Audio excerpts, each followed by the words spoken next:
এবার জানাবো ফুটবলের খবর।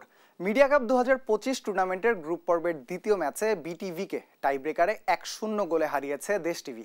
এই জয়ে কোয়ার্টার ফাইনাল নিশ্চিত করেছে অধিনায়ক খায়রুল আলমের দল। ম্যাচের শুরুতেই বিটিভির বিপক্ষে শামীমের গোলে এগিয়ে যায় দেশ টিভি।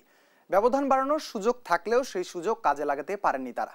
ম্যাচের দ্বিতীয়ার্ধের শেষ মুহূর্তে কর্নার কিক থেকে গোল করে সমতায় ফেরে দেশ টিভি। নির্ধারিত সময় শেষে টাই ব্রেকারে প্রতিপক্ষের একের পর এক শট থামিয়ে দিয়ে ম্যাচ সেরা হয়েছেন শাওন। আর টাই ব্রেকারে স্বর্ণের একমাত্র গোলে জয় নিশ্চিত করে কোয়ার্টার ফাইনাল নিশ্চিত করেছে দেশ টিভি। আগামী ম্যাচে শনিবার বিজনেস স্ট্যান্ডার্ডের মুখোমুখি হবে অধিনায়ক খায়রুল আলমের দল।